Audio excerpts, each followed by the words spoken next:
71 जुआनमो का रास्ता खोजें। मैं अपनी शक्ति की ऊपरी सीमा जानने के लिए बहुत उत्सुक हूँ। रुद्र राठौर ने अपनी मुट्ठियां रगड़ी।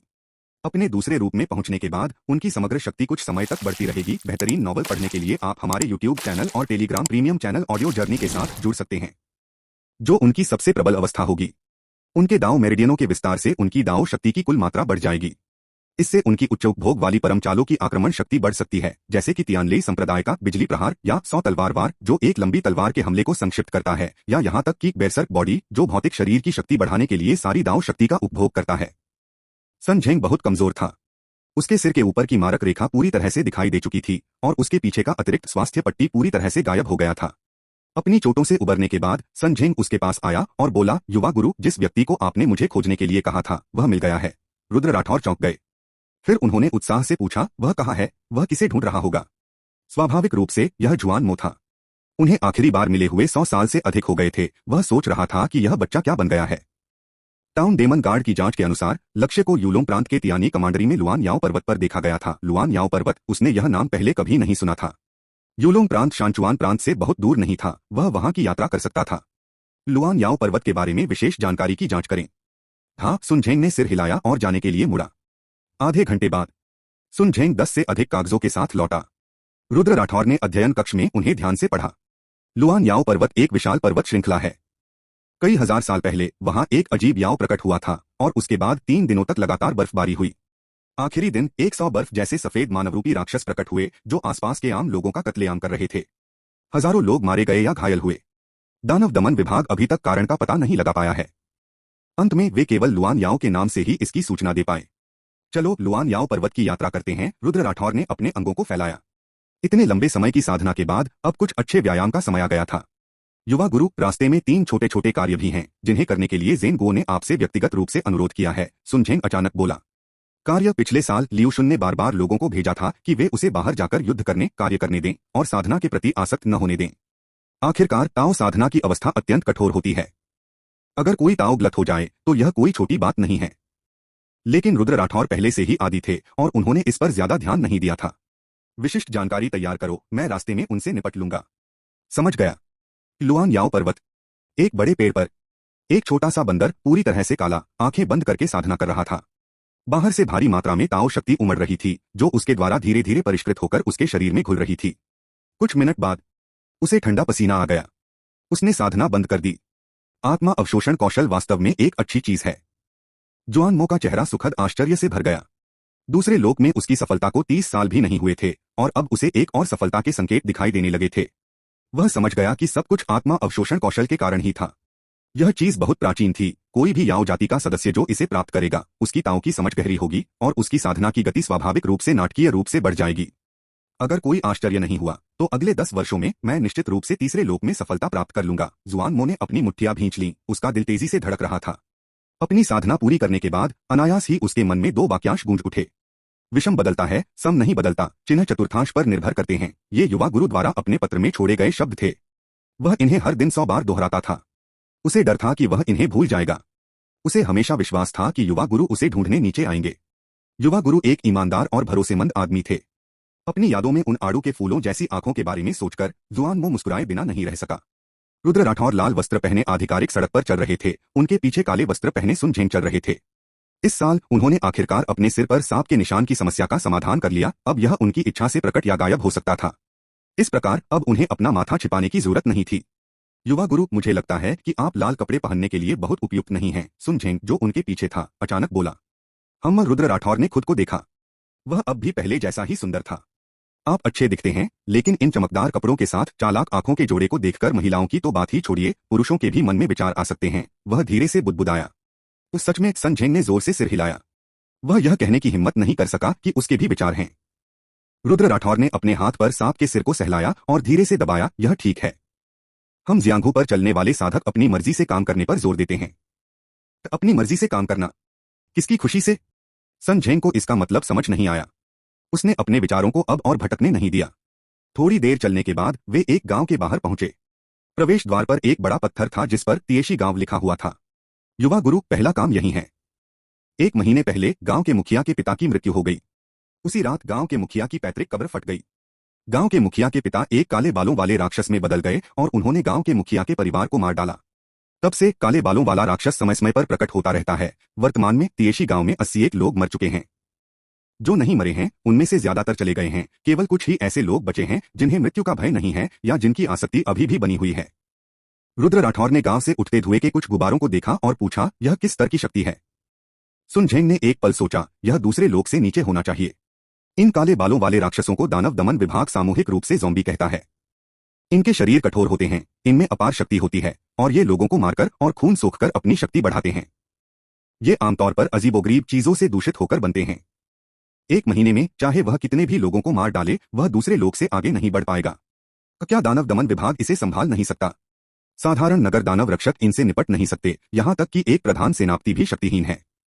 केवल एक झेनफुशी ही इनसे निपट सकता है, लेकिन एक झेनफुशी अनगिनत कामों में व्यस्त रहता है और तब तक कोई कदम नहीं उठाएगा जब तक कि यह चीज बड़े पैमाने पर मौतें न कर दे। सुनझेन ने आह भरी। बड़े पैमाने पर मौतें? 1000 से ज्यादा हताहत। रुद्र राठौर ने अपना सिर हिलाया। चलो उसे ढूंढते हैं, उसे मारते हैं और फिर अपनी यात्रा जारी रखते हैं। कितने लोग मारे गए इससे उसका कोई लेना देना नहीं था। वह बस इस समस्या को जल्दी से सुलझाना चाहता था।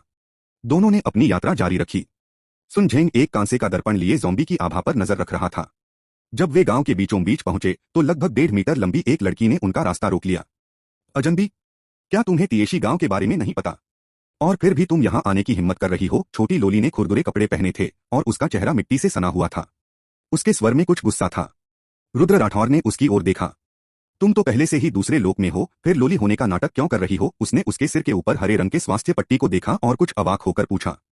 हालांकि इस बंदे ने अपनी आभा को बहुत ही सूक्ष्मता से छिपा रखा था।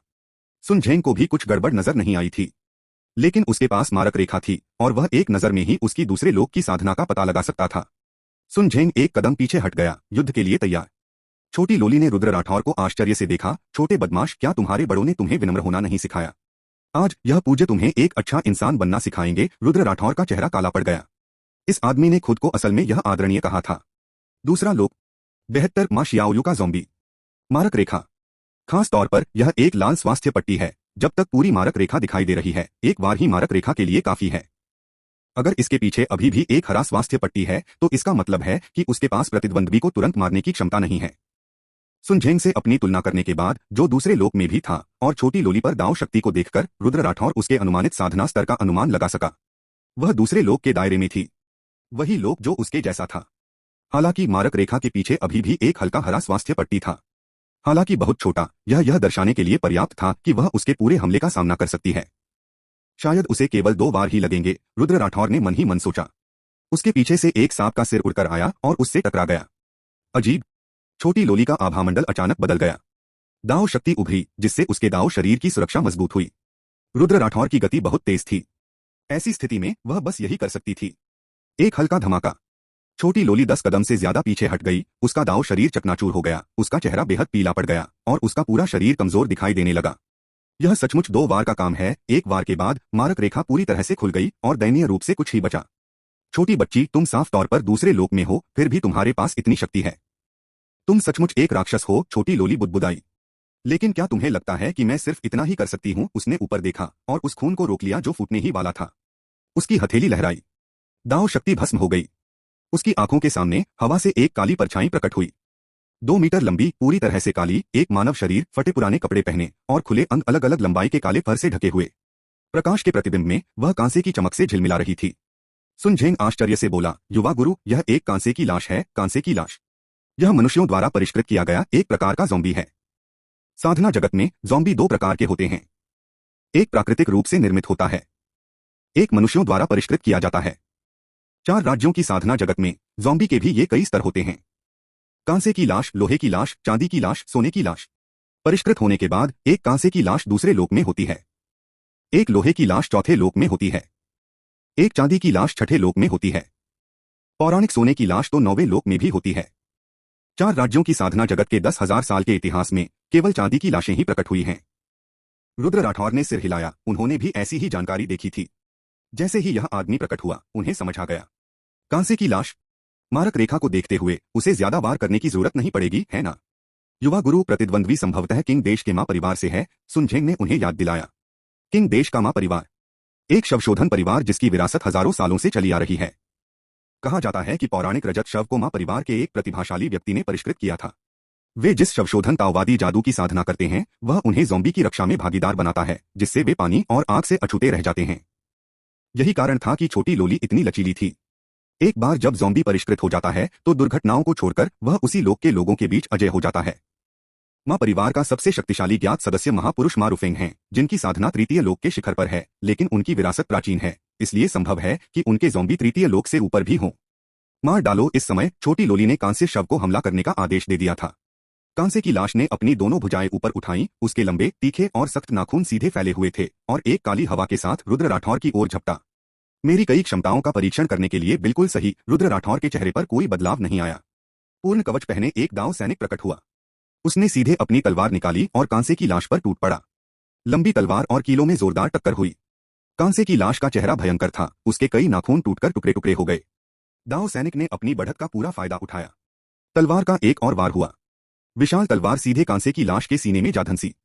कांसे की लाश तो लाश थी, उसे इससे डर कैसे लग सकता था। उसने विशाल तलवार को झेला, अपनी मुट्ठियां घुमाई, अपना मुंह चौड़ा किया और हमला जारी रखा। दाव सैनिक ने एक मुक्का मारा और बड़ी लापरवाही से विशाल तलवार निकाल ली। इससे कांसे की लाश उड़ गई।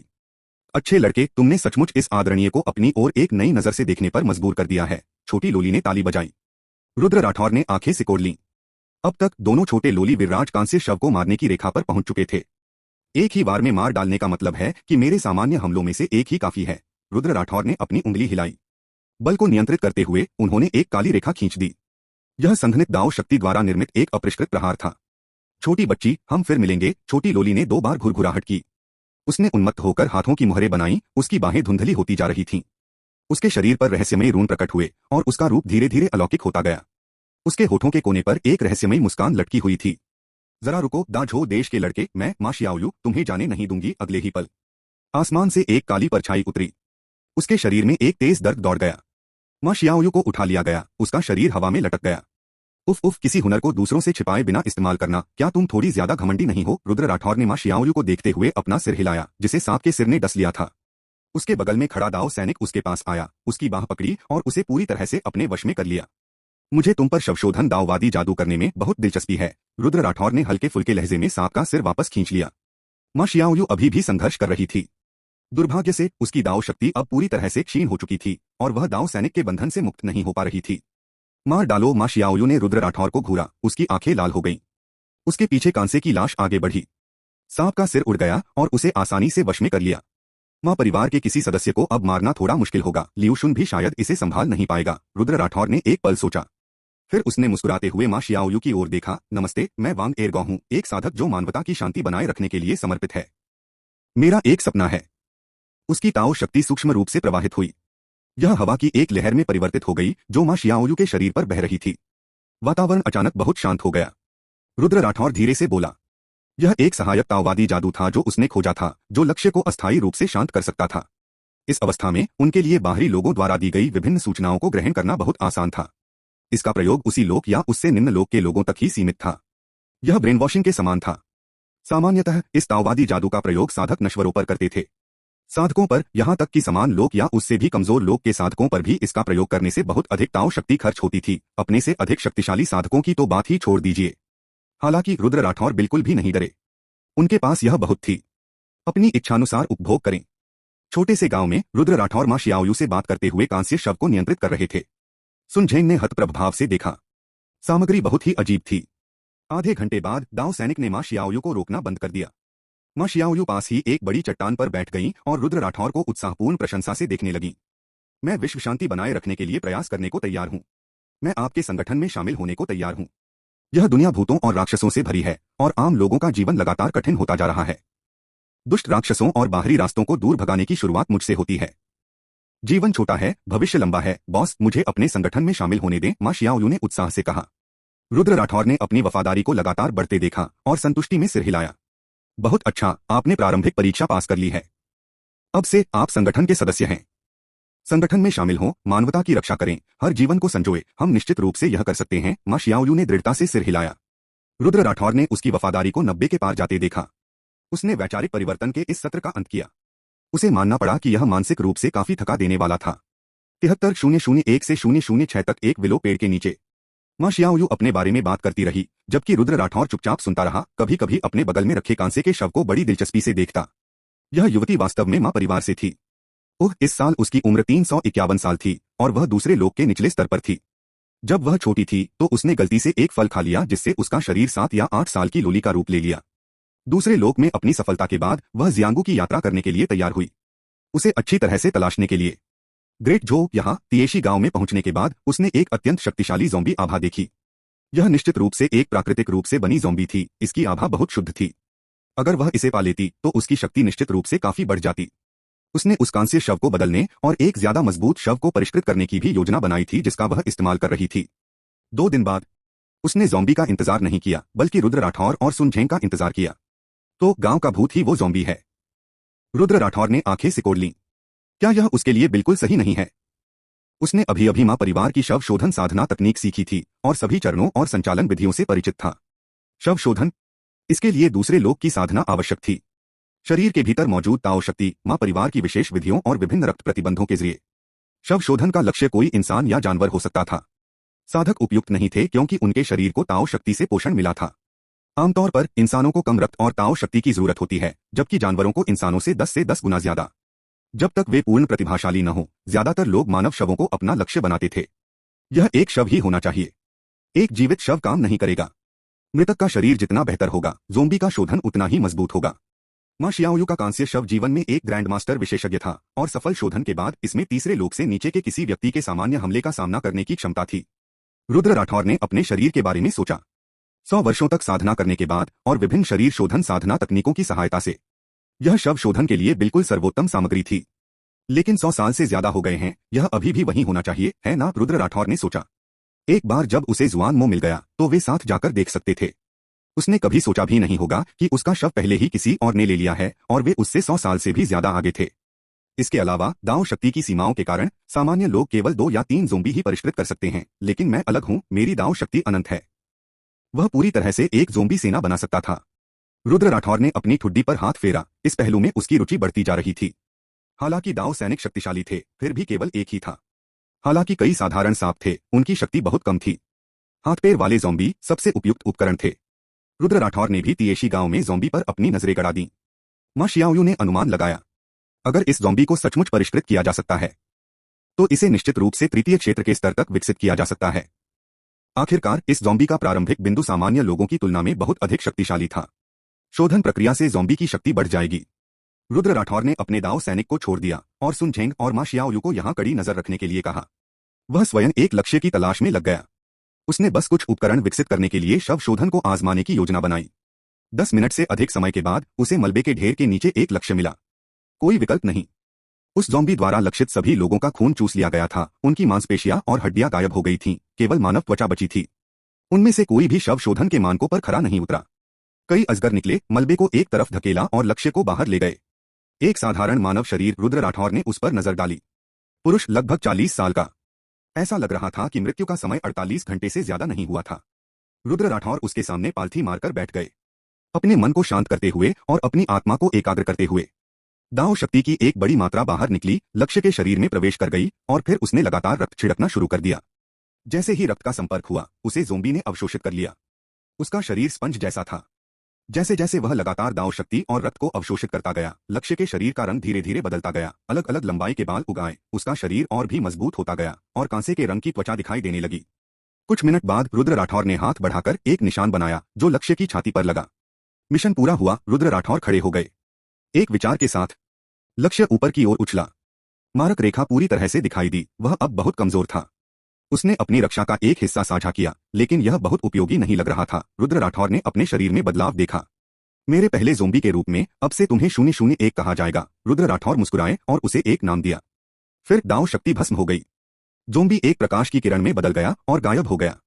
लाश शोधन स्थल। इसमें ज़ॉम्बी रखे जा सकते हैं। आंखें बंद करते ही उसके मन में एक गहरा काला स्थान प्रकट हुआ। अंदर एक मूर्ख ज़ॉम्बी खड़ा था। लाश शोधन स्थल केवल ज़ॉम्बी ही रख सकता है और ज़ॉम्बी की संख्या बढ़ने पर इसका विस्तार होगा। अगर वह इसे अच्छी तरह से संचालित करता तो यह एक गतिशील सेना होती। इसके बाद रुद्र राठौर ने कुछ देर और तिएशी गांव की खोज की और अंतः शोधन की शर्तों को पूरा करने वाली 4 पूरी लाशें इकट्ठा की। कई अभियानों के बाद उसका शव शोधन स्थल काफी विस्तृत हो गया और ज़ॉम्बी की संख्या 5 तक पहुंच गई। 001 से 005 तक। वे सभी दूसरे क्षेत्र के शिखर पर थे। यह संख्या तिएशी गांव की सीमा थी। रुद्र राठौर पीछे के पहाड़ पर गए और एक जानवर ढूंढने की तैयारी करने लगे। पहाड़ी जंगल में कई जीव थे, लेकिन ज्यादातर शोधन लक्ष्य तक नहीं पहुंच पाए। उसने अपनी आकाश उड़ान तकनीक का प्रदर्शन किया और पूरी दूरी तक उड़ता रहा। कुछ मिनट बाद उसका शरीर एक बड़ी चट्टान पर उतरा। उसके सामने एक छोटी नदी बह रही थी। एक दर्जन से ज्यादा भूरे भेड़िए इकट्ठे होकर उत्साह से गरज रहे थे। उनके बीच में एक धारीदार बाघ का शव पड़ा था। यह क्या है, एक अच्छा बाघ भेड़ियों के झुंड को नहीं हरा सकता, रुद्र राठौर ने होंठ सिकोड़े। एक ही नजर में सभी भूरे भेड़िए उसके अधीन हो गए। उन्हें अपने हाल पर छोड़ देने के बाद रुद्र राठौर बाघ के शव के पास आया। उस खूंखार बाघ के मांस के कई टुकड़े कुतर दिए गए थे और नीचे खून था। दृश्य बहुत ही रक्तरंजित था। दाव शक्ति उसके पूरे शरीर में व्याप्त थी, जिससे सारा मैल रुक गया। रुद्र राठौर पालथी मारकर बैठ गए और शोधन का एक नया दौर शुरू किया। कुछ मिनट बाद, कई ऑपरेशनों के बाद रुद्र राठौर ने सफलतापूर्वक एक जानवर का ज़ोंबी हासिल कर लिया। बाघ की हड्डियां और मांसपेशियां काफी फैल गईं। अब वह 3 मीटर लंबा हो गया था, जानवरों में एक बेहद बड़ा हत्यारा। उसकी आंखें फीकी थीं, रंगहीन। रुद्र राठौर उस खूंखार बाघ की पीठ पर बैठ गया। जब तक पर्याप्त दाव शक्ति और रक्त है, ज़ॉम्बी को एक आकर्षक अवस्था में रखा जा सकता है। दूसरे शब्दों में, उसकी शक्ल निखारने के लिए। आम लोगों में ऐसे चेहरे के प्रोजेक्ट्स के लिए ऊर्जा नहीं होती। केवल रुद्र राठौर में ही ऐसा करने का आत्मविश्वास था। अब से तुम 006 हो। अपने पहले जानवर ज़ॉम्बी के रूप में मैंने तुम्हें एक उपनाम देने का फैसला किया है, ओल्ड सिक्स के कोमल और चिकने शरीर को सहलाते हुए रुद्र राठौर मुस्कुराया, मानो किसी बच्चे को नया खिलौना मिला हो। बाघ का स्पर्श निश्चित रूप से जानवरों में अब तक का सबसे अच्छा स्पर्श था। कुत्ते से ज्यादा आरामदायक, सांप से भी कोमल। सबसे खास बात, 3 मीटर लंबा बाघ उसकी सवारी बन सकता था। उसने पहले भी कुत्ते की सवारी करने की कोशिश की थी, हालांकि वह व्यवहार कुछ हद तक अनुचित था। आखिरकार, जैसा कि पुरानी कहावत है, कुत्ते की सवारी करने से पैंट खराब हो जाती है। थोड़ी देर खेलने के बाद रुद्र राठौर ने 001 को छोड़ दिया। उन्होंने पशु ज़ोंबी की ताकत का परीक्षण करने का फैसला किया। 74 पहला 3 स्तरीय ज़ोंबी 001 के बाहर आने के बाद उसने तुरंत ओल्ड 6 पर हमला किया। हवा जोर से चल रही थी और कांस्य शव तेज था। ओल्ड 6 ने उसे थप्पड़ मारा, जिससे 001 उड़ गया। उसका शरीर हवा में 3 बार लड़खड़ाया। यह पूरी तरह से कुचलने वाली मुद्रा थी। उनकी वास्तविक ताकत की तुलना मा शियाओलू के कांस्य शव से की जा सकती है। उनकी धारणाएं सत्यापित हुईं। रुद्र राठौर ने पहाड़ों में खोज जारी रखी। आधे घंटे से अधिक समय के बाद उनकी कुल लाशों की संख्या 8 तक पहुंच गई।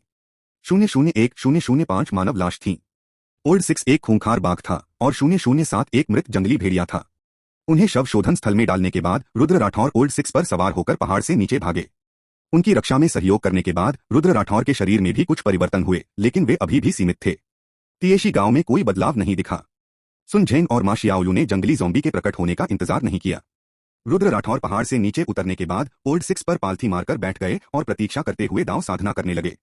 मा शियाओलू ने रुद्र राठौर के नीचे खूंखार बाघ ज़ॉम्बी को देखा। उनका चेहरा प्रशंसा से भर गया। युवा गुरु जानवरों को भी ज़ॉम्बी में बदल सकते हैं।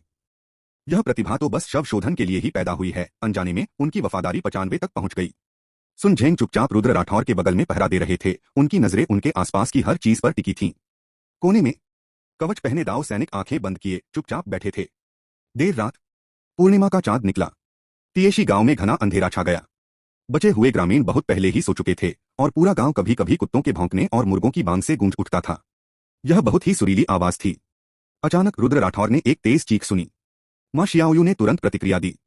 युवा गुरु, ज़ॉम्बी आ गया है। यह आवाज साफ तौर पर उसी ज़ॉम्बी की थी। रुद्र राठौर एक ऊंचे स्थान पर चढ़ गए। उनकी नजरें आसपास के दृश्य पर ध्यान से टिकी थीं। उन्होंने जल्दी से अपना लक्ष्य पहचान लिया। पहाड़ की तलहटी में कुछ घरों में एक लंबा हट्टा-कट्टा व्यक्ति इमारतों की ओर तेजी से बढ़ रहा था। पूर्व दिशा में रुद्र राठौर ने सुनझेंग और मा शियाओलू को याद दिलाया। फिर उनका पूरा शरीर बिजली के एक बोल्ट में बदल गया और आगे की ओर उछल पड़ा।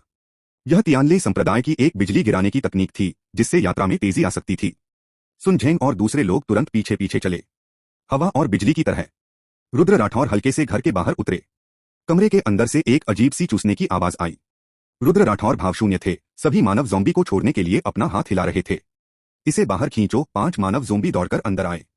वह जंगली ज़ॉम्बी अभी अभी पैदा हुआ था और उसकी साधना अभी दूसरे लोग तक भी नहीं पहुंची थी। उसके 5 कांस्य शव उसे पूरी तरह से संभाल सकते थे। जल्द ही कमरे में जोरदार धमाकों की एक श्रृंखला हुई। लकड़ी के टुकड़े उड़े और कमरा फट गया। 2 मानव ज़ॉम्बी एक काली आकृति को घसीटकर बाहर लाए और बाकी 3 ज़ॉम्बी उनके पीछे पीछे आए। रुद्र राठौर ने उस पर नजर डाली।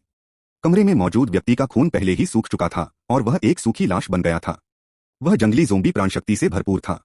उसके कफन पर सूखे खून के धब्बे थे। उसकी छाती पर एक बड़ा लाल धब्बा था। वह लगातार संघर्ष कर रहा था। यह ज़ोंबी वाकई अच्छी सामग्री है। रुद्र राठौर उसके पास गए और बड़े संतोष से उसके शरीर को थपथपाया। ज़ोंबी ने उस पर दांत दिखाए।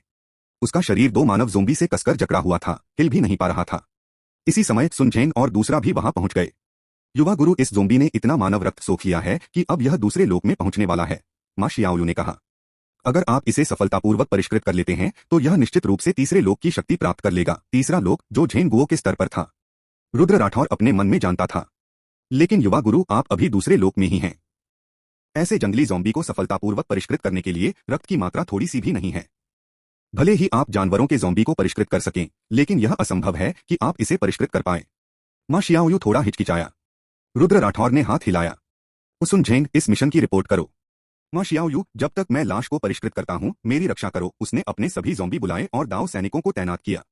फिर वह जंगली ज़ोंबी के पास गया। थप्पड़, उसने उसे थप्पड़ मारा। जंगली ज़ोंबी को उसने सीधे जमीन पर गिरा दिया। उसका शरीर लगातार ऐंठ रहा था और उसके मुंह से झाग निकल रहा था। यह जंगली ज़ोंबी तो बहुत गंदा है। रुद्र राठौर ने अपने हाथ से खुरची हुई त्वचा के टुकड़े पर नजर डाली और उसे कुछ तिरस्कार के साथ फेंक दिया। उसके अपने ज़ोंबी में रक्त की प्रचुर मात्रा थी और थोड़े मंद आंखों और हट्टे-कट्टे होने के अलावा वे आम इंसानों से अलग नहीं थे। ज़ोंबी के बगल में पालथी मारकर बैठ गया। रुद्र राठौर ने अभिनय करना शुरू किया। उसके शरीर पर मुंह भर ताजा खून छिड़का गया और जंगली ज़ोंबी ने उसे तेजी से सोख लिया। उसकी त्वचा और रूप रंग भी लगातार बदलते रहे। वह अब पहले से ज्यादा प्यारा लग रहा था, अब उतना क्रूर नहीं रहा। मां शियाओलू की आंखें चमक उठीं। युवा गुरु का आकार इतना ज्यादा, इतना बड़ा है, धिक्कार है। क्या कोई द्वितीय लोक का साधक सचमुच ऐसा कर सकता है? 5 मानव ज़ोंबी तो पहले ही हद पार कर चुके थे। उस बाघ, उस जंगली सुअर का तो जिक्र ही नहीं। अब एक और जंगली ज़ोंबी आने वाला था। युवा गुरु की प्रतिभा शव शोधन में न जाना सचमुच एक प्रतिभा की बर्बादी होगी। उसकी भावनाओं के बीच उसकी वफादारी फिर से उमड़ पड़ी। रुद्र राठौर का हृदय शांत था। वह मां परिवार के शव शोधन के चरणों का अनुसरण कर रहा था, उन्हें बार बार दोहरा रहा था। यह शव शोधन सत्र काफी लंबा चला। इसे सफल होने में पूरा आधा घंटा लगा। जंगली ज़ोंबी की साधना में सफलता दूसरे लोक से आगे कांस्य शव श्रेणी में पहुंच गई थी। यह तीसरा लोक था। प्रकाश में उसके शरीर पर कभी कभी प्रकाश की काली किरणें झिलमिलाती थीं। यह लौह शव की ओर एक संक्रमण था। मां परिवार की शव शोधन विधि के अनुसार यह अनुमान लगाया गया था कि लगभग 1 दशक में यह ज़ोंबी चौथे लोक में सफलता प्राप्त कर सकता है। इस ज़ोंबी का शरीर सामान्य ज़ोंबी जितना मजबूत नहीं था, बल्कि यह बहुत पतला था। उसका मूल दफन कफन अब एक आकार बड़ा हो गया था। इसके अलावा उसका चेहरा तेजी से पीला और नाजुक होता जा रहा था और पहली नजर में वह थोड़ा सुंदर भी लग रहा था। सन झेंग, उसके लिए कपड़े बदलवाओ। रुद्र राठौर उठे और अपनी कलाइयों को रगड़ा। सन झेंग ने अपने पैकेट से टाउन डेमन गार्ड के काले कैजुअल कपड़े निकाले और उसके कपड़े उतारने के लिए हाथ बढ़ाया। ज़ोंबी एक कदम पीछे हट गया। नहीं, मैं काला नहीं पहनता, उसने धीमी आवाज में गुर्राहट की। युवा गुरु, उसमें बुद्धि है। मां शियाओलू आश्चर्यचकित था। परिष्कृत ज़ोंबी आमतौर पर कठपुतलियां होती हैं। उनके लिए अपनी बुद्धि होना असंभव था, मानवीय शब्द बोलना तो दूर की बात थी। यहां तक कि उसके मां परिवार के प्रतिभाशाली पूर्वज द्वारा परिष्कृत छठे लोक की रजत लाश भी बस एक कठपुतली थी, बुद्धिहीन, केवल बलवान। जंगली ज़ोंबी अलग होते थे। वे रक्त सोखकर अपनी शक्ति बढ़ा सकते थे और इस प्रक्रिया में वे धीरे धीरे अपने मन को जागृत करते थे। आमतौर पर लौह शव स्तर पर पहुंचने पर वे अधिक सामान्य हो जाते थे। उनका अपना व्यक्तित्व होता था, उनकी अपनी सोच होती थी। लेकिन अब एक मानव द्वारा परिष्कृत ज़ोंबी वास्तव में बोल सकता था और स्पष्ट रूप से उसका अपना सौंदर्य बोध था। रुद्र राठौर उसके पास गया और कुछ देर तक उसे ध्यान से देखा। वह मां शियाओलू के आश्चर्य को समझ सकता था। क्या ऐसा हो सकता है कि बहुत ज्यादा रक्त सोख लिया गया हो? अभी अभी उसने जितना रक्त छोड़ा था वह 10 पुराने छक्कों को परिष्कृत करने के लिए पर्याप्त था। होश में आते हुए रुद्र राठौर ने उसकी ठुड्डी पर हाथ फेरा और दिलचस्पी से कहा, एक बुद्धिमान ज़ोंबी होने के नाते तुम अपना स्वतंत्र नाम पाने के हकदार हो। 75 शान मिंग्यू इस गांव के ज्यादातर लोगों का उपनाम लिन है। मुझे लगता है कि तुम साधारण जिंदगी से संतुष्ट नहीं हो। अब से तुम लिन फैन कहलाओगे। रुद्र राठौर गर्व से भरे दिखे। उन्होंने अपने ज़ोंबी को एक नायक का नाम दिया था, उम्मीद करते हुए कि वह उन्हें निराश नहीं करेगा। लिन फैन। लिन फैन के हाव भाव एक पल के लिए बदल गए। कुछ सेकंड बाद वह हंसने लगे। मुझे यह नाम पसंद है। मैं लिन फैन अजय हूं। 8 नुकीले दांत दिखाई दिए, जिससे पता चलता था कि वह अच्छे मूड में थे।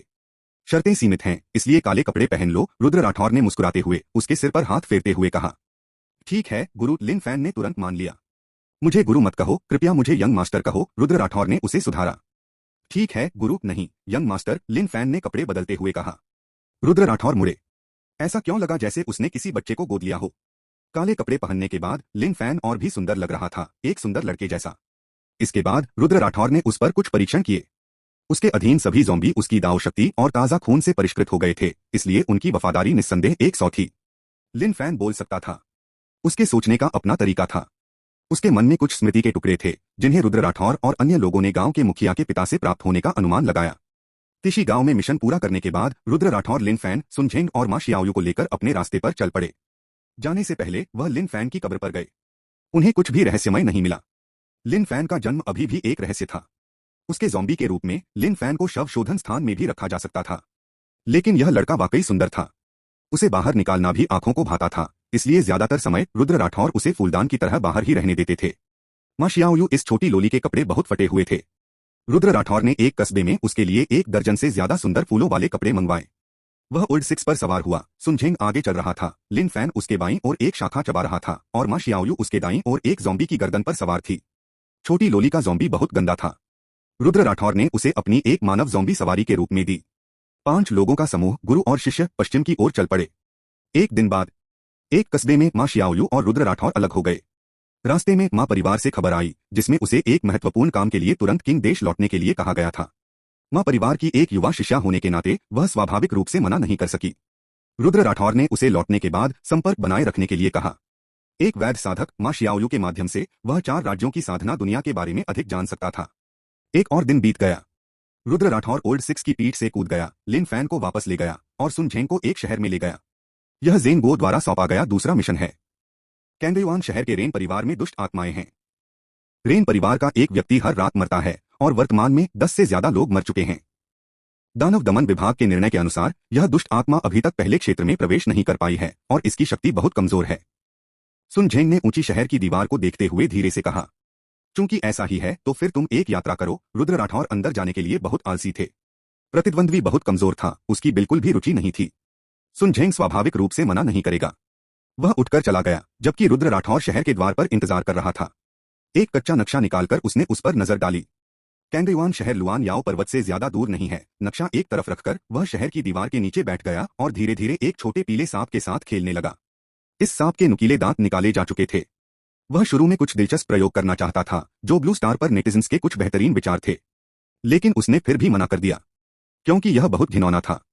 छोटा पीला सांप बहुत छोटा था, लगभग 1 मीटर लंबा, और उसका सिर त्रिकोणीय था। उसके शरीर में एक विष की थैली थी। उसका विष बहुत तेज था और दूसरे लोक से नीचे किसी भी प्राणी को मार सकता था। रुद्र राठौर ने छोटे पीले सांप को अपनी उंगली काटने दी। उसने धीरे से उसे हिलाया और छोटा पीला सांप बाएं दाएं झूलने लगा।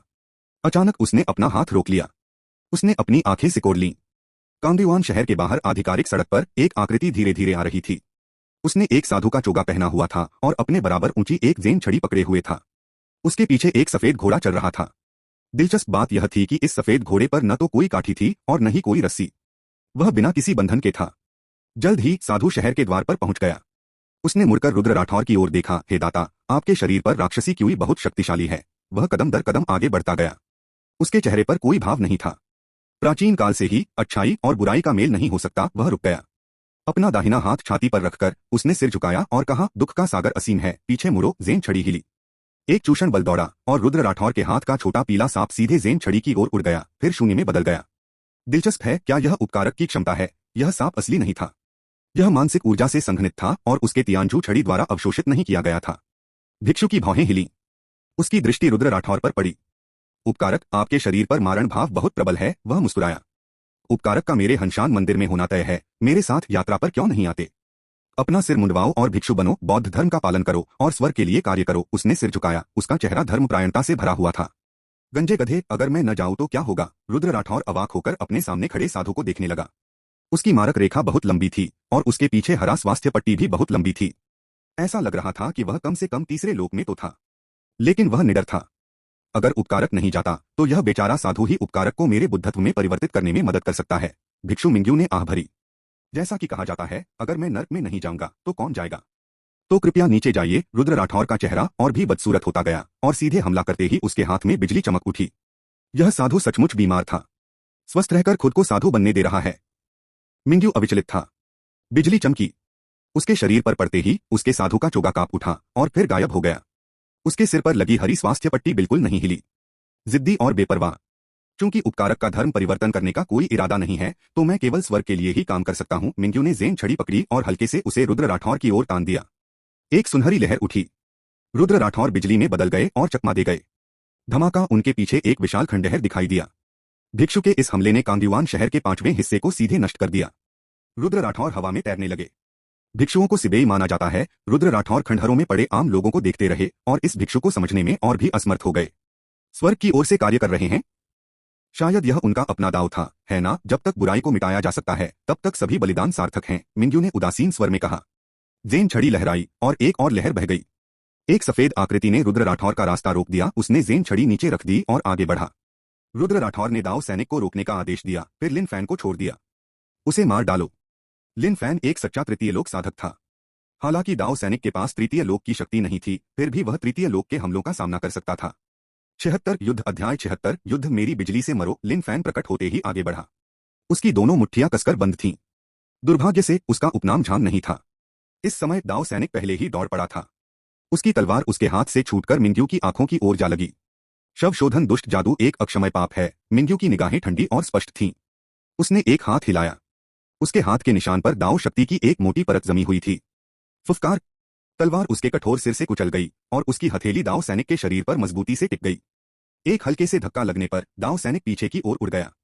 उसका शरीर पीछे खंडहरों में जा गिरा, हिलने डुलने में असमर्थ। इसी समय लिन फैन का हमला भी हुआ। जैसे ही दोनों का संपर्क हुआ, लिन फैन तेजी से पीछे हट गया। उसके शरीर पर आग की एक पतली परत चिपकी हुई थी जिसे वह बुझा नहीं पा रहा था। युवा गुरु, यह गंजा साधु मेरा बिल्कुल विरोध करता है, लिन फैन ने अपने शरीर से आग की लपटों को झटकते हुए कहा। रुद्र राठौर ने भौहें चढ़ाई। ये लपटें विशेष रूप से भूतों का विरोध करती प्रतीत होती थीं। दाव सैनिक जीत नहीं सका और लिन फैन का उसने विरोध किया। उसने पीछे मुड़कर देखा।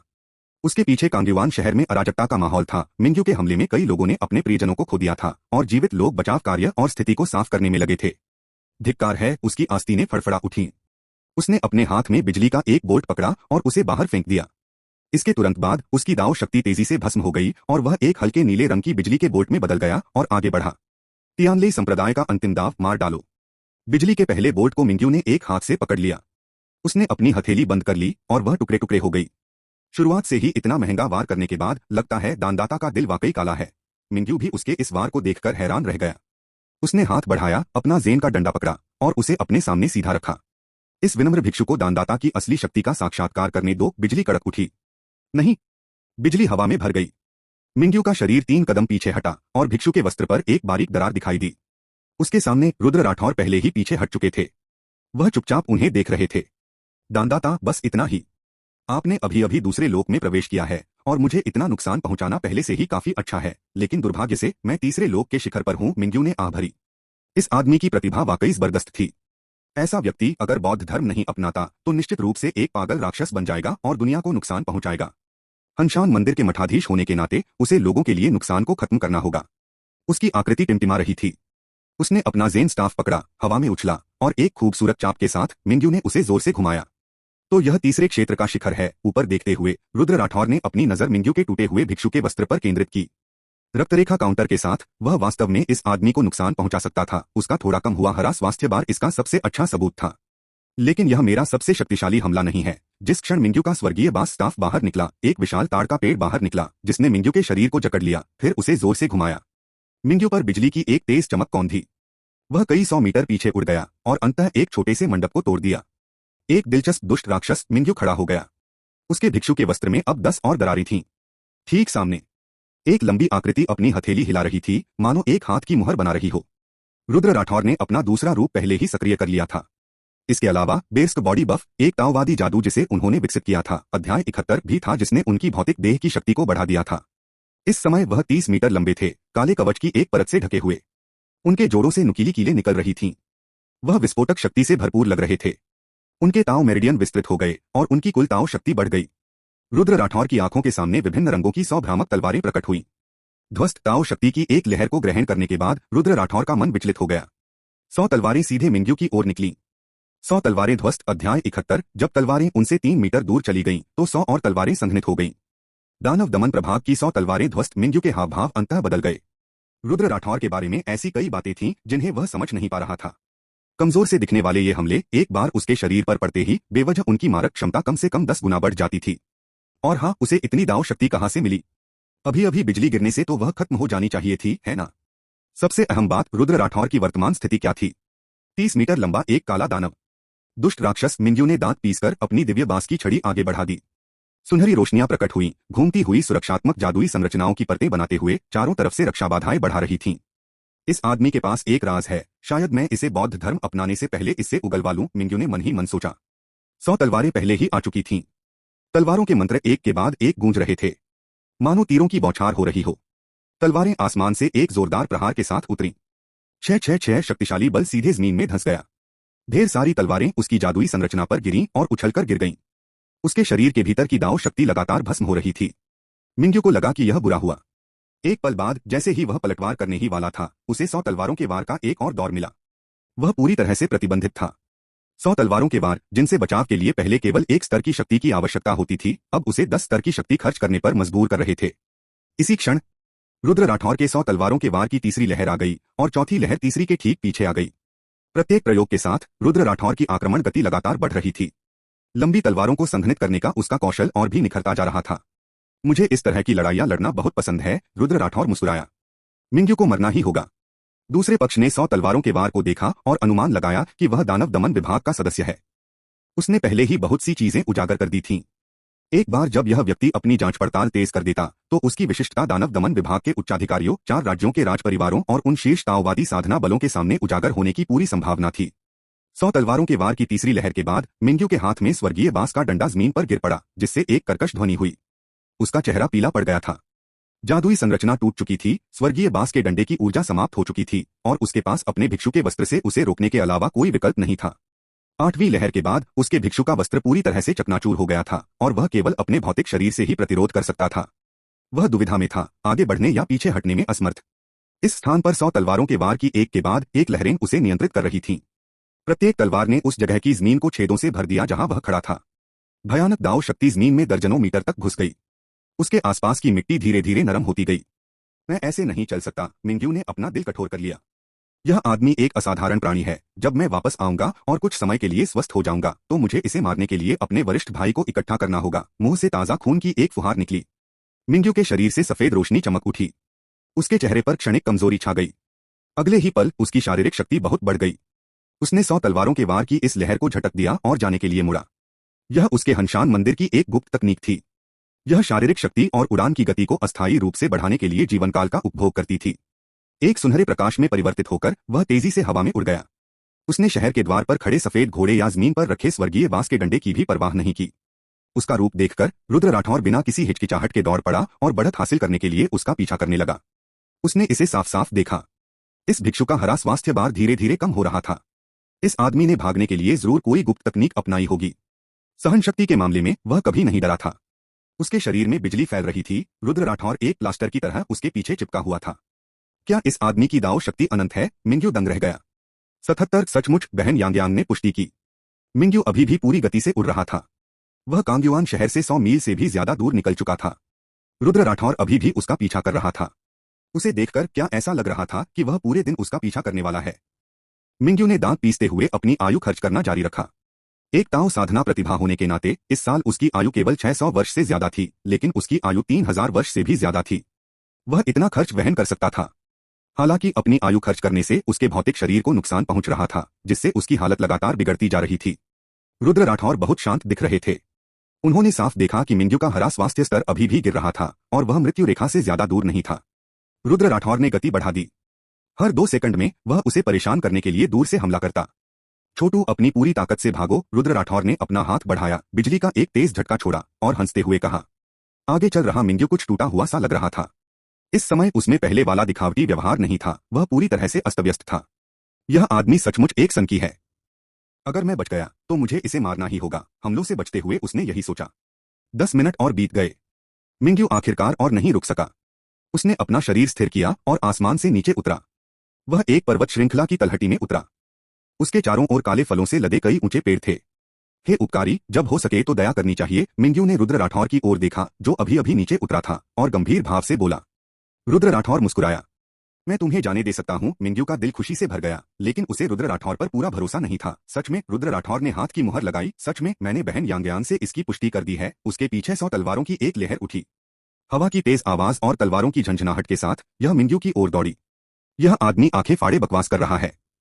इतना घृणित चरित्र, ऐसा व्यक्ति साधना जगत में कब प्रकट हुआ? मिंग्यू ने प्रतिरोध करने के लिए हाथ बढ़ाया। 100 तलवारों के वार के बाद उसकी चोटें और भी गंभीर हो गईं। तुरंत बाद आकाश से बिजली गिरी। मिंग्यू ने ऊपर देखा और उसे केवल एक चमकदार चमक दिखाई दी। धिक्कार है, उसके पास और कोई चारा नहीं था। वह पूरी ताकत से प्रतिरोध कर सकता था। उसने दोनों हाथ ऊपर उठाए। छींक, चारों ओर घनी बिजली चमक उठी। 300 मीटर के दायरे में सभी पेड़ ढह गए और हर जगह काले फल गिरे। एक बड़ा गड्ढा दिखाई दिया। बड़े गड्ढे के सबसे गहरे हिस्से में मिंग्यू के मुंह से झाग निकल रहा था। उसके अंग फैले हुए थे, वह नरम मिट्टी में पड़ा था। रुद्र राठौर हवा में मंडरा रहा था। मैंने उसका हरा स्वास्थ्य सूचक घिस दिया है। मारक रेखा दिखाई दे रही है। गंजा गधा, मरने के लिए तैयार हो जा। यह भिक्षु बहुत घिनौना था। अपनी सुरक्षा की चिंता के साथ रुद्र राठौर उसे 15 दिन का रूपांतरण भी नहीं देना चाहता था। सीधे मर जाओ। मिंग्यू ने ऊपर से हत्या के इरादे को भांप लिया। वह जल्दी से बच निकला। दानी, यह सब एक गलतफहमी है। अगर तुम मुझे मारोगे तो हंशान मंदिर तुम्हें नहीं छोड़ेगा, उसने राख जैसे चेहरे के साथ कहा। सैकड़ों वर्षों से साधना जगत में रहने के बाद यह पहली बार था जब उसने अपनी जान बचाने के लिए हंशान मंदिर की प्रतिष्ठा का इस्तेमाल किया था। रुद्र राठौर ने उसकी बात अनसुनी कर दी। उसने हंशान मंदिर के बारे में सुना था। यह महाचू में एक साधना संप्रदाय था जो मुख्यतः बौद्ध धर्म की साधना करता था। इसका सबसे शक्तिशाली साधक तीसरे लोक के शिखर पर भी था। मारा जा सकता है। एक साधारण बिजली गिरी। मिंग्यू ने राहत की सांस ली। वह अभी भी इस स्तर के हमले से बचाव कर सकता था, लेकिन मुश्किल यह थी कि आगे क्या होगा। वह कैसे बचेगा? गुरु ने एक बार कहा था कि मुझ में छठे लोक तक पहुंचने की क्षमता है और मैं दुनिया पर दानव दमन विभाग के एकाधिकार को तोड़ने के लिए सबसे अच्छा उम्मीदवार हूं। मिंग्यू ने दांत पीस लिए। वह मर नहीं सकता था। इसी क्षण बिजली का वह बोल्ट उतरा था। मात्र बिजली। वह बहुत तिरस्कार से भर गया। अगर यह बिजली 10 गुना भी फैल जाए तो भी वह उसे रोक सकता था। धड़, बिजली मिंग्यू के सिर के ऊपर सटीक रूप से लगी। मिंग्यू का शरीर अकड़ गया और वह सीधा जमीन पर गिर पड़ा और तुरंत मर गया। जिस क्षण बिजली गिरी उसे सोचने का भी मौका नहीं मिला। रुद्र राठौर हवा से नीचे उतरा। दरअसल किल लाइन की परिभाषा यही है कि कोई भी आकस्मिक हमला तुरंत मार सकता है, बशर्ते प्रतिद्वंद्वी अपनी किल लाइन को उजागर करे।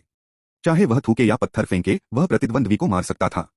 शर्त यह थी कि उसके हमले में विशिष्ट हत्या का इरादा हो और उसकी एक निश्चित प्रक्रिया हो। बिजली से क्षतिग्रस्त मिंग्यू के शरीर को देखकर रुद्र राठौर ने सकत सकत सक की आवाज में अपना सिर हिलाया। यह पहली बार है जब मैंने अपने से ज्यादा पाखंडी किसी को देखा है। स्वर्ग के नाम पर कार्य करने की बात, राक्षसों का वध और भूतों का नाश। फिर भी वह खुद से ज्यादा निर्दोषों को नुकसान पहुंचाने में सक्षम था। ठीक है, हम में से कोई भी अच्छा इंसान नहीं है, इसलिए मैं अब तुम्हारा मजाक नहीं उड़ाऊंगा। रुद्र राठौर ने हाथ बढ़ाकर उसे पकड़ लिया। मिंग्यू के शरीर से कई वस्तुएं गिरी। उसके पास कोई स्थानिक उपकरण नहीं था। सब कुछ उसके भिक्षु के वस्त्र की भीतरी परत में था, जहां 3 पुस्तकें रखी थीं। एक थी मिंग्यू हृदय सूत्र, एक थी कांगलान धर्मी विधि, बाकी एक बहुत पतली थी, सिर्फ 2 पृष्ठों की, जिसका नाम था सारहरास। पहली पुस्तक एक साधारण बौद्ध धर्म ग्रंथ थी, कुछ खास नहीं। दूसरी पुस्तक एक रक्षात्मक ताओ विधि थी। साधना के बाद यह भौतिक शरीर की शक्ति बढ़ा सकती थी, शरीर को मजबूत बना सकती थी और ज़ॉम्बी और राक्षसों जैसे दुष्ट प्राणियों, खासकर ज़ॉम्बी और भूतों के विरुद्ध आक्रमण शक्ति बढ़ा सकती थी और उनका पूरी तरह से प्रतिकार कर सकती थी। अंत में सारहरास।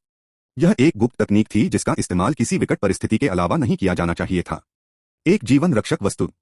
यह जीवन काल बढ़ाकर गति बढ़ाती थी। रुद्र राठौर बड़े गड्ढे में खड़े होकर अपने हाथ में सार क्षय को देख रहे थे, कुछ हिचकिचा रहे थे। जीवन काल का विस्तार। लैन तियाओ अनंत के साथ अगर मैं साधना करता हूं तो मेरा जीवन काल शायद अनंत होगा। नहीं, लैन तियाओ अनंत वास्तव में अनंत नहीं है। यह बस बहुत तेजी से पुनः पूर्ति करता है, जिससे अनंत कौशल उपयोग की अनुमति मिलती है। रुद्र राठौर ने तुरंत समझ लिया। अगर मैं इसकी साधना करता तो व्यय किया गया जीवन काल शायद तुरंत पुनः पूर्ति हो जाता, लेकिन इससे मेरे कुल जीवन काल पर कोई असर नहीं पड़ता। रुद्र राठौर ने सोचा, तीनों पुस्तकों को याद किया और फिर उन्हें जलाने के लिए एक ज्वाला छोड़ी। अंततः उन्होंने अपनी दृष्टि मिंग्यू के शरीर पर केंद्रित की। सैकड़ों वर्षों तक कैंगलान धर्मी विधि की साधना करने के कारण उसकी भौतिक देह शक्ति असाधारण है, एक शव को परिष्कृत करने के लिए एक उत्कृष्ट उम्मीदवार। रुद्र राठौर को अचानक याद आया, मिंग्यू भी एक साधक था, उसे शायद शव में परिष्कृत नहीं किया जा सकता था, है ना? हालांकि इस आदमी का शरीर बहुत अच्छा था, अगर वह ऐसा नहीं करता तो उसे कोशिश करने की उत्सुकता होती। उसने कुछ ज़ॉम्बी और हजारों साधारण सर्परक्षक छोड़े। रुद्र राठौर बड़े गड्ढे की गहराई में पालथी मारकर बैठ गया और शोधन का प्रयास करने लगा। महान चू दक्षिणी क्षेत्र। यहाँ की जलवायु उत्तर के बर्फीले पहाड़ों की तुलना में बहुत सामान्य थी, लेकिन फिर भी कुछ ठंडी थी। एक साधारण बड़े पहाड़ की तलहटी में एक एकांत मंदिर था। दाओ सोल हॉल। मंच पर 7 मोमबत्तियां रखी थीं। प्रत्येक मोमबत्ती नीचे 7 जेड पत्थरों के अनुरूप थी। अचानक सबसे अंदर वाली मोमबत्ती बुझ गई। उसके नीचे का जेड पत्थर भी ढह गया और 3 टुकड़ों में टूट गया। शास्त्रों का जाप कर रहा युवा भिक्षु स्तब्ध रह गया।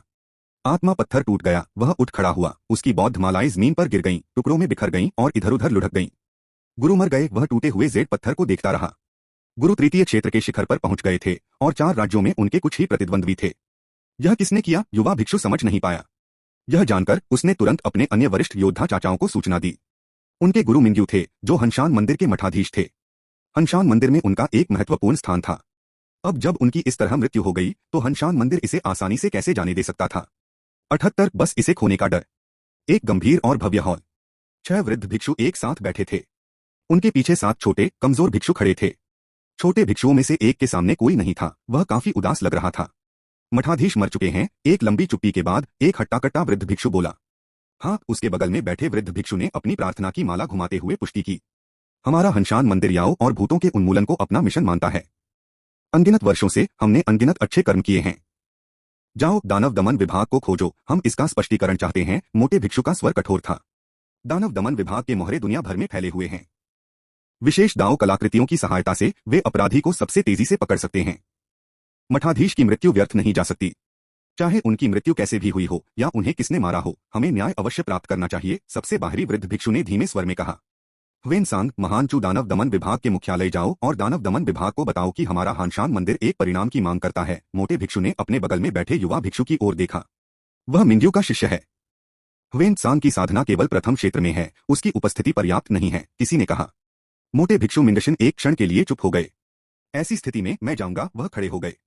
उनके चेहरे पर न तो दुख था और न ही खुशी, मानो कोई मूर्ति हो। अच्छा, बाकी कुछ भिक्षुओं ने अपने हाथ जोड़ लिए। युवा भिक्षुओं ने कुछ नहीं कहा, उनकी आंखें विभिन्न अजीब रंगों से भर गईं। हानशान मंदिर, यह एक रहस्य साधना तकनीक बल है।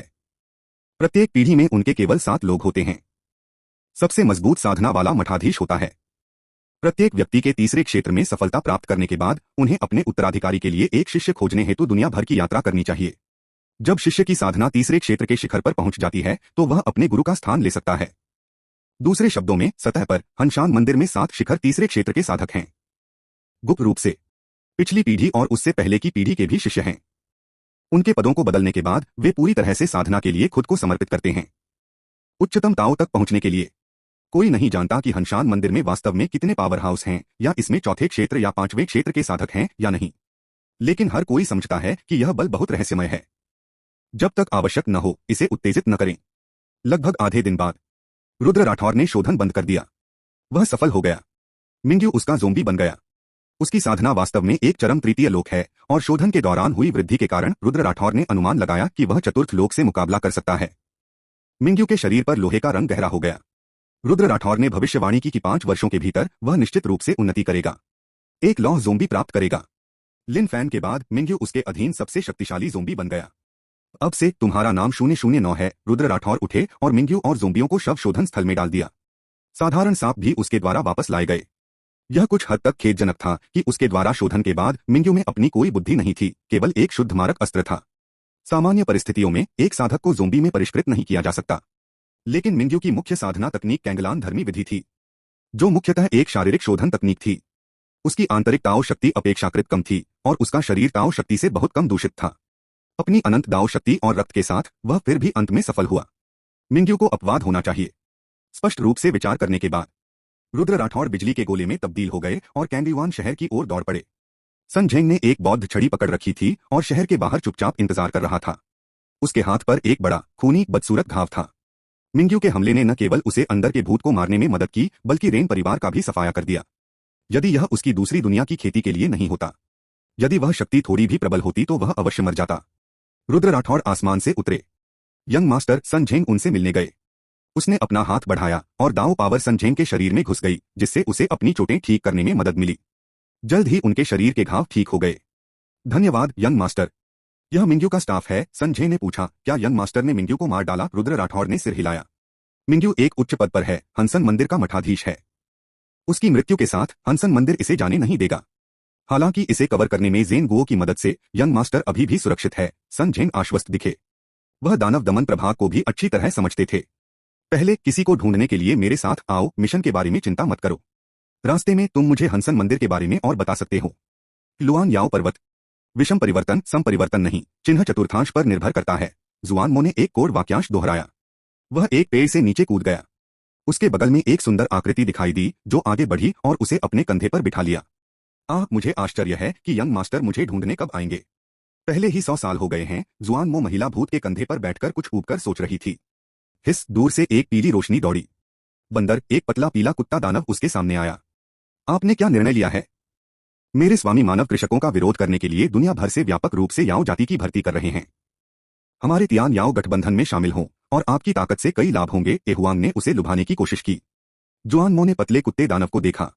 उन्होंने संकोच नहीं किया और सीधे अपना सिर हिलाकर मना कर दिया। मैंने तुमसे कितनी बार कहा है, मैं तुम्हारे तियान याओ गठबंधन में शामिल नहीं होना चाहता। मैं सिर्फ अपना छोटा सा जीवन जीना चाहता हूँ। उन्हें अभी भी यंग मास्टर के लिए इंतजार करना पड़ा। एहुआंग हंसा। उसके कुत्ते का चेहरा काफी भद्दा था।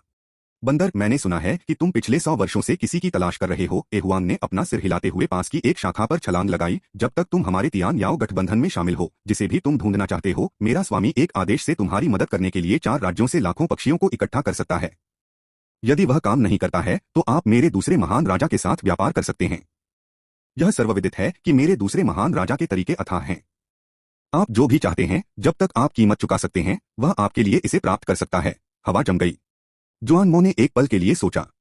पिछली शताब्दी में याओ रेस बाई फेंग ने ग्रेट चू में दानव दमन प्रभाव के खिलाफ प्रतिरोध का झंडा उठाया और खुद को राजा के रूप में स्थापित किया। उसकी कमान में 1 लाख से अधिक राक्षस थे। दूसरे महान राजा लियू चेंग का रहस्य और भी अधिक प्रसिद्ध था। यह वास्तव में एक समाधान था। यंग मास्टर द्वारा उसे ढूंढने की प्रतीक्षा करने के बजाय वह पूरी तरह से तियान याओ एलायंस को उसे ढूंढने में मदद करने दे सकता था। एक बार मिल जाने पर वह यंग मास्टर की बात मानेगा। वह जहां कहें वहां जाएं, जो कहें वह करें। अच्छा, जुआन मो ने सिर हिलाया। मैं तुम्हारे साथ चलूंगा। जब तक उसे यंग मास्टर मिल जाता, वह सब कुछ छोड़ सकता था। 100 वर्ष से अधिक हो गए थे। वह थोड़ा चिंतित था। मेरे यहां रहते हुए आपका अनुरोध निश्चित रूप से पूरा किया जाएगा। एहुआंग का कुत्ते का चेहरा और भी भद्दा हो गया। 200 से अधिक वर्षों में उनकी खेती में लगातार सफलता मिली और वह अब तीसरे क्षेत्र में पहुंच गए थे। यह मुख्य रूप से उस खेती तकनीक के कारण था जो रॉटेन स्नेक हेड ने उसे दी थी। यह ऐसा था मानो यह उसके लिए ही बनाया गया हो।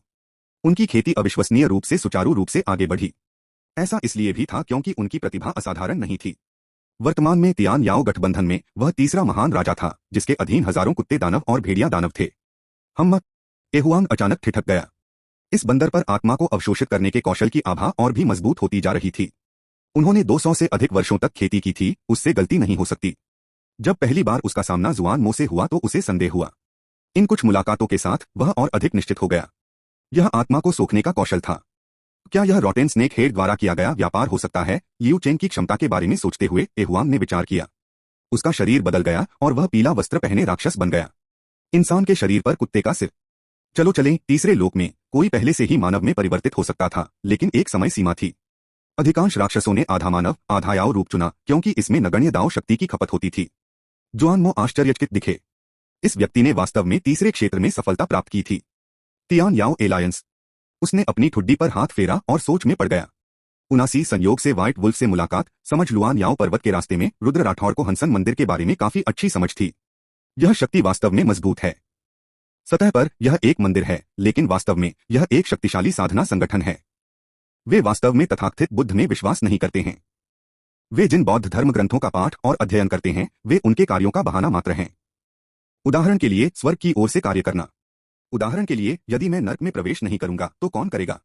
उदाहरण के लिए, मेरे बुद्ध के साथ पूर्व निर्धारित संबंध होने पर।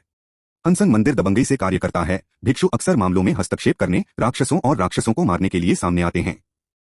300 साल पहले एक भिक्षु ने एक कल्टीवेटर द्वारा पाले गए एक डॉग दानव को देखा और डॉग दानव के भीतर की शक्ति का लालच करते हुए दानववध की आड़ में कार्य किया।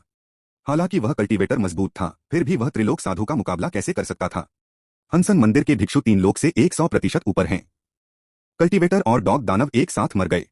बाद में उस कल्टीवेटर के पीछे की ताकत लोगों को स्पष्टीकरण मांगने के लिए हंसन मंदिर में ले आई, लेकिन उन सभी को हंसन मंदिर के कई पुराने भिक्षुओं ने मिटा दिया। 80 से अधिक कल्टीवेटरों की मृत्यु हो गई, जिससे संपूर्ण कल्टीवेशन जगत स्तब्ध रह गया। हंसन मंदिर, यह थोड़ा परेशानी भरा है। रुद्र राठौर ने सीटी बजाई। उसे संभालना थोड़ा मुश्किल लग रहा था।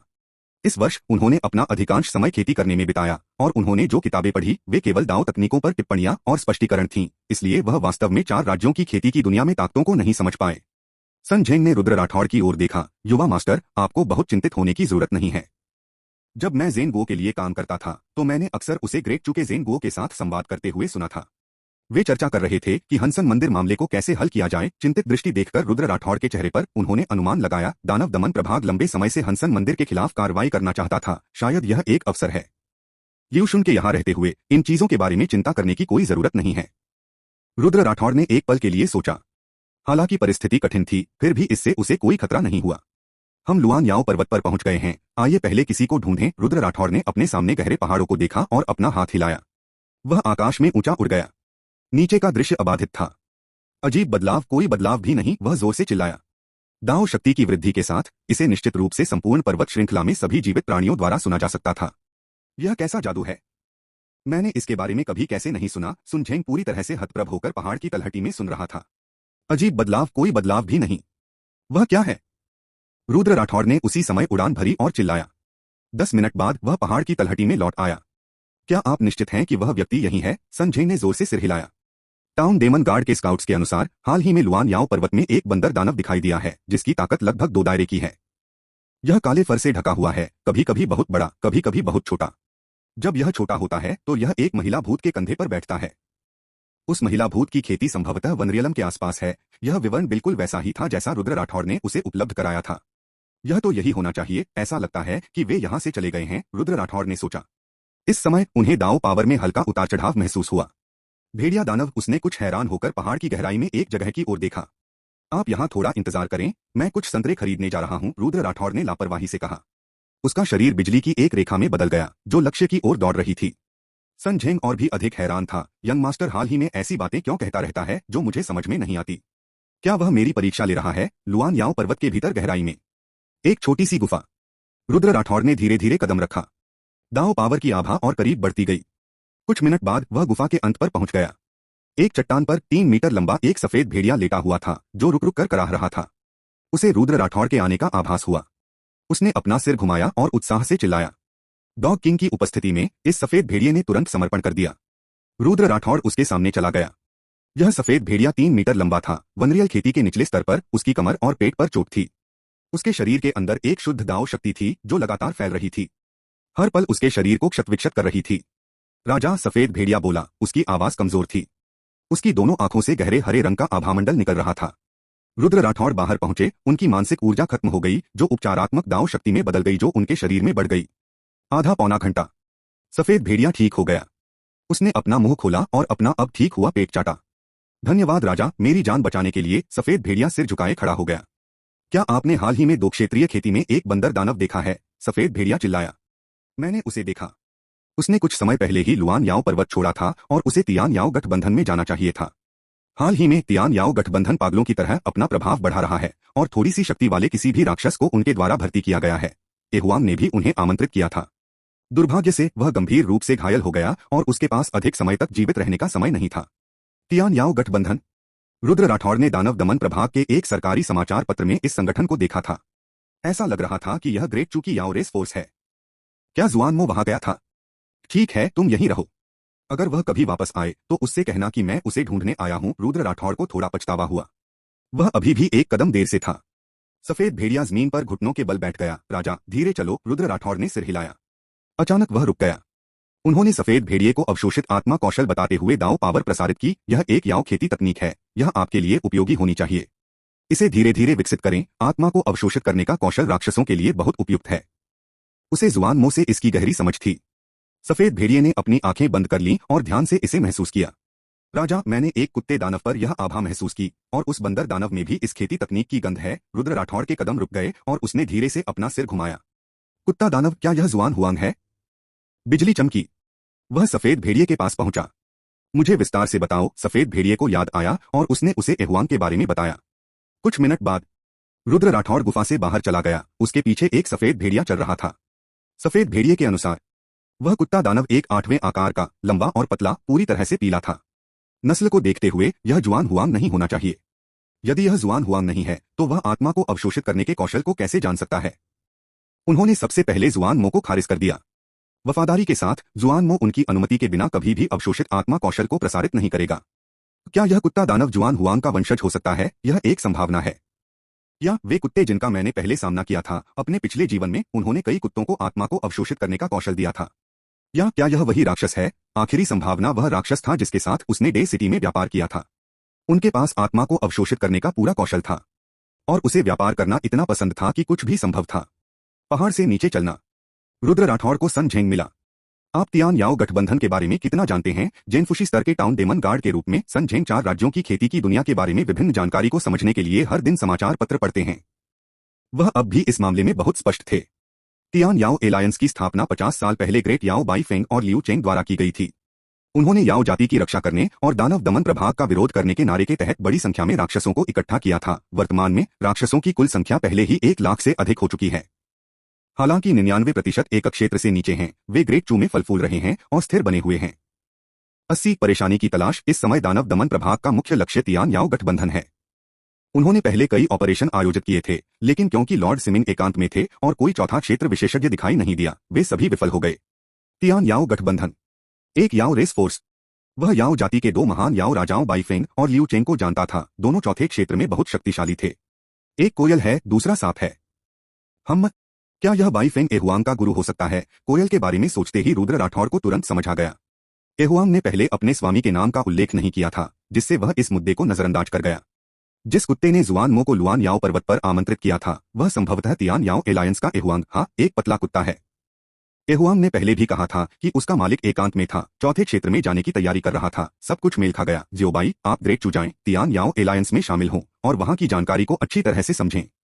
हम पत्र द्वारा संवाद करेंगे। रुद्र राठौर ने अपना सिर नीचे किया और सफेद भेड़िए के सिर पर हाथ फेरा। ग्रेट चू में हंसन मंदिर, तियान याओ गठबंधन और कई अनिश्चित कारक थे। वह अभी भी दुनिया में बेजोड़ नहीं था, इसलिए उसे अभी भी और अधिक विकसित करने की जरूरत थी। हाँ, राजा जियोबाई ने मना नहीं किया। अब जबकि उनकी चोटें ठीक हो गई थीं, अगर वह फिर से तियान याओ गठबंधन में गए तो अपनी ताकत के साथ वह निश्चित रूप से एक छोटे नेता का पद सुरक्षित कर सकते थे। एक सुंदर भविष्य उसे संकेत दे रहा था। कुछ दिन बाद रुद्र राठौर सन झेंग के साथ जियान काउंटी लौट आए।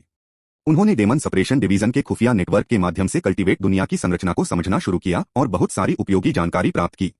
दानव दमन प्रभाग एक अखंड इकाई नहीं थी। प्रत्येक देश का दानव दमन प्रभाग अपेक्षाकृत स्वतंत्र था। उन्होंने केवल बड़े पैमाने के मिशनों का सामना करने पर ही सहयोग किया।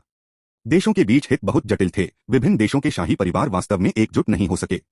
अन्यथा 4 राज्यों के शाही परिवारों की संयुक्त शक्ति से उन पारिवारिक संप्रदायों को बहुत पहले ही निपटा दिया गया होता। 2 दिन बाद लियू शुन अपने छोटे से आंगन में आए। उनकी अभिव्यक्ति कुछ जटिल थी। वह और रुद्र राठौर बाहर मेज पर एक दूसरे के सामने बैठे थे। रुद्र राठौर आगे बढ़े और उन्हें एक कप चाय पिलाई। इस समय उनकी नजर में लियू जून की मारक रेखा बहुत स्पष्ट थी। उसके पीछे हरी स्वास्थ्य पट्टी मिंग्यू की तुलना में बहुत कम थी। यह लिन फैन के बराबर था। मुझे बताओ, तुम्हारे पास मिंग्यू को मारने की ताकत कैसे थी? लियू शुन ने एक घूंट में चाय पी ली। हंशान मंदिर के वे पुराने भिक्षु अनुचित और हास्यास्पद हैं, वह अवाक लग रहा था। रुद्र राठौर ने बिना कुछ कहे दा झो जेन गुओ की ओर देखा। परसों ग्रेट चू के जेन गुओ ने मुझे पाया और सीकर दाओ आर्टिफैक्ट उधार लेने के लिए कहा। उस समय मुझे सन झेंग से आपके मामले के बारे में पता चला और एक निजी परीक्षण ने पुष्टि की कि आपने वास्तव में मिंग्यू को मार डाला। मैं व्यक्तिगत रूप से दाओ आर्टिफैक्ट को नष्ट करने के अलावा कुछ नहीं कर सकता था। लियू जून का चेहरा हिल गया। इसकी मरम्मत करने में कम से कम 20 साल लगेंगे, ऐसी बातें आम थीं। पिछली बार एक दाओ कलाकृति भी इसी कारण से क्षतिग्रस्त हुई थी। एक दुष्ट कृषक ने एक बड़े परिवार के सीधे शिष्य की हत्या कर दी। खोजे जाने से बचने के लिए उसने देर रात ग्रेट झो डेमन सपरेशन डिवीजन मुख्यालय में घुसपैठ की और गंभीर चोट की कीमत पर दाओ आर्टिफैक्ट को नष्ट कर दिया। 4 राज्यों की सांस्कृतिक दुनिया में केवल ग्रेट झो के पास ही ऐसी दाओ कलाकृति थी। जब तक कोई अच्छी तरह छिपा रहता, किसी के लिए भी उसे ढूंढ पाना मूलतः असंभव था। बेशक अभी भी कई दुर्घटनाएं हुई, आखिरकार इस दुनिया की दांव नसें काफी बेतुकी थीं। रुद्र राठौर मन ही मन समझ गया।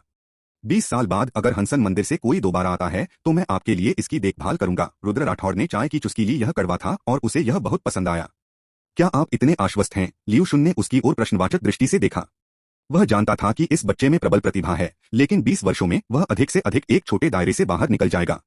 तीसरा क्षेत्र पहले और दूसरे क्षेत्र से भिन्न था। इसके लिए बहुत अधिक संचय की आवश्यकता थी। मैं वो काम नहीं करता जिसके बारे में मुझे भरोसा नहीं है। 20 वर्षों में लिन फैन शायद पहले ही चौथे क्षेत्र में प्रवेश कर चुका होगा और एक लौ शव बन जाएगा। अपने बारे में तो बात ही छोड़िए, वह अपने सांप का उपयोग करके दुश्मनों को भी मौत के घाट उतार सकता है। आप अपना समय लें, लियू जून ने चिल्लाया। अफसोस, तियान याओ एलायंस के आंदोलन हाल ही में बड़े और बड़े होते जा रहे हैं। ग्रेट चू को उन्हें दबाने में कठिनाई हो रही है।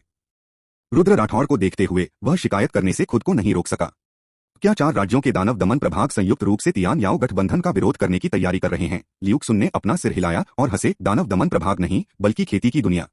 तियान याओ गठबंधन बहुत उग्र है। अनगिनत वर्षों से इस दुनिया पर मानव जाति का वर्चस्व रहा है। मामूली राक्षसों और आत्माओं के लिए हजारों या दसियों हजार लोगों को मारना ठीक है, लेकिन अगर वे इस स्थिति को पलटना चाहते हैं तो यह बिल्कुल असंभव है। रुद्र राठौर को माहौल कुछ अजीब सा लगा। आखिरकार लियू जून स्वयं एक सांप याओ रेस था। अफसोस, अगर यह अनुबंध मुझ पर नहीं होता तो मैं तियान याओ एलायंस में भी चला जाता। मैं वास्तव में लियू चेंग से ईर्ष्या करता हूँ, वह इतना स्वतंत्र और बेलगाम है, कितना अद्भुत है। थोड़ी देर तक शिकायत करने के बाद लियू शुन उठकर चला गया। एक देश के दानव दमन प्रभाग के प्रमुख के रूप में उनके पास निपटने के लिए बहुत सी चीजें थीं। इस बार आने का उनका मुख्य उद्देश्य रुद्र राठौड़ को यह बताना था कि हनशान मंदिर मामले को दबा दिया गया है। लियू शुन को यह बच्चा और भी अधिक पसंद आया। वह सुंदर, प्रतिभाशाली और हर चीज में अच्छा था। उसे सिर्फ परेशानियां पैदा करना पसंद था। इस दिन के बाद रुद्र राठौड़ के जीवन में शांति लौट आई। पहल हासिल करने के लिए उन्होंने लियू जून से उन्हें एक पद देने के लिए कहा, दाझो देश में टाइपिंग प्रीफेक्चर के जेनफुशी। इस स्थिति के साथ वह निकट संपर्क कर सकता था और राक्षस दमन प्रभाग को समझ सकता था, साथ ही इसका पूरी तरह से उपयोग भी कर सकता था। टाइपिंग प्रांत बिल्कुल वही है जहां सेन परिवार मेरे पिछले जीवन में स्थित था। भारी बर्फबारी हुई। रुद्र राठौड़ ने टाइपिंग प्रांत शहर तक एक गाड़ी में यात्रा की। पूरा शहर सफेद रंग की चादर से ढका हुआ था। गाड़ी के आगमन ने लोगों का ध्यान आकर्षित नहीं किया। आखिरकार यह प्रीफेक्चर शहर था, आर्थिक रूप से विकसित, जहां बहुत सारे लोग आते जाते थे। सन झेंग ने घोड़े का नेतृत्व किया और उसे एक सराय में ले आया। लगातार आते जाते लोगों से हलचल। इनका साइनबोर्ड थोड़ा टेढ़ा था, जिस पर वन रूम अक्षर खुदे हुए थे। सन झेंग अंदर चला गया। थोड़ी देर बाद 4-5 लोग सराय से निकलकर गाड़ी के पास आए। हे भगवान, भोजन और शराब तैयार हैं। हम लंबे समय से आपका स्वागत करने के लिए तैयार हैं। हे भगवान, उनका नेतृत्व कर रहे अधेड़ उम्र के व्यक्ति ने मुस्कुराते हुए कहा। उसकी आवाज बहुत पतली थी, किसी हिजड़े की तरह। रुद्र राठौड़ ने पर्दा उठाकर देखा। बेहतरीन नॉवल पढ़ने के लिए आप हमारे यूट्यूब चैनल और Telegram premium channel audio journey के साथ जुड़ सकते हैं। इस व्यक्ति की शक्ल साधारण थी और मुस्कान भद्दी, कुरूप थी। चलो चलें। रुद्र राठौड़ गाड़ी से बाहर निकले। ये सभी लोग टाइपिंग प्रीफेक्चर दानव दमन प्रभाग के विभिन्न विभागों के प्रमुख थे। उनकी खेती प्रथम क्षेत्र से दूसरे क्षेत्र तक भिन्न भिन्न थी। उसने नजर डाली, उनकी वफादारी दयनीय रूप से कम थी। समूह सराय की तीसरी मंजिल पर एक निजी कमरे में गया। मेरे भगवान, अब से आप हमारे टाइपिंग प्रांत के स्वर्ग हैं। कृपया भविष्य में हमारा ख्याल रखें, हिजड़े जैसी आवाज वाला आदमी बोला। बाकी लोगों ने भी उसका समर्थन किया। रुद्र राठौड़ ने उन पर नजर डाली। मैं यहाँ केवल 3 चीजों के लिए हूँ, उसने धीरे से कहा। कुछ लोग पूरी तरह चौकस थे, उन्हें एक भी शब्द छूटने का डर था। धमाके। रुद्र राठौड़ ने अचानक मेज थपथ पाई। आवाज बहुत तेज थी। दानव दमन प्रभाग के कुछ प्रमुख चौंक गए। उन्होंने भयभीत होकर उसकी ओर देखा। चुप, चुप और लानत है, चुप्पी। रुद्र राठौड़ की भौहें शिथिल हो गईं और उसकी विशिष्ट लोमड़ी जैसी आंखें हिल गईं। मुझे खेती करने के लिए एक शांत जगह और वफादार अधीनस्थों का एक समूह चाहिए, उन्होंने 2 टूक कहा।